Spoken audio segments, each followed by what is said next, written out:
The good news is if you're taking the LSAT in August, there's going to be less material for you to study. Today, I'm going to share with you what I would personally do if I wanted to score 175 on the LSAT in August 2024 or beyond. For those who don't know me, my name is Steve Schwartz. I personally increased my LSAT score from a 152 to a 175 on test day itself, and I've helped thousands of students do the same since 2005. Today, I'm going to share with you my laser approach to LSAT prep.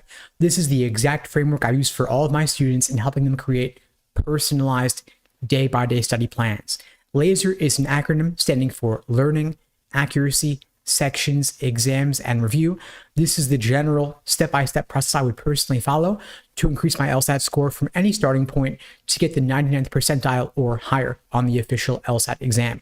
So learning is the first phase. It's building that strong foundation, getting a proper understanding of each section and each question type. This could involve reading those 500-page LSAT prep phone books. It could involve watching on-demand videos. It could involve joining live small group classes via Zoom. Your choice, whichever format suits you best. Once you've spent some time there, you're going to move on to A for accuracy, the second phase of the laser approach. Accuracy is when you work on drilling questions by type to better understand the proper perspective from which to view each section and each question type.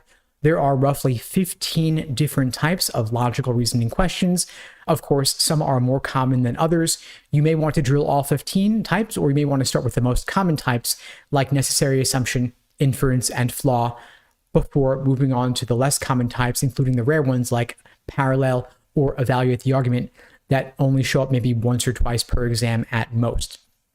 Once you are at a reasonable degree of accuracy when drilling by type, maybe 70 to 80% accuracy, then you move on to the third phase of the laser approach, S for sections. This is where you work on doing timed 35-minute sections, assuming no extra time, to work on your pacing so that you can finish the questions in the time allotted. Personally, I like to have a couple of minutes to spare at the end of the section. This, of course, requires moving at a pretty fast pace. Luckily, in logical reasoning, there is a pretty clear order of average difficulty, meaning the first 10 questions are a whole lot easier than the last 10 questions.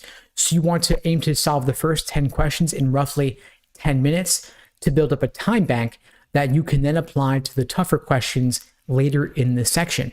And here's a pro tip for you. I would personally flag 3 to 4 questions per section, meaning I'd flag them, I'd skip them, I wouldn't go deep on them because I don't want to get bogged down, and I would come back to them later at the end of the section when I already have the security of knowing that I've tackled everything else.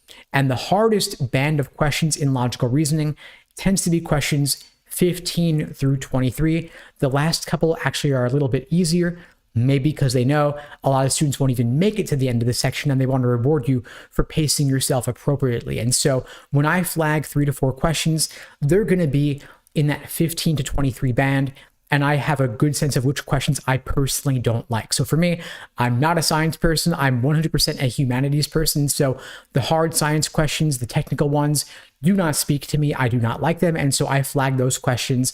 If it's a really lengthy parallel reasoning question in that band, I'll flag it and skip it as well. Also, anything super abstract like moral philosophy, it's hard for me to get a handle on that language. And so I'll flag that and skip it as well. Come back to it later. Then with the security of knowing that I have completed the section, I can break out of my previous tunnel vision with a second look, a little bit of distance. I can usually hammer away at it with a couple extra minutes and turn that from a guess into getting it right.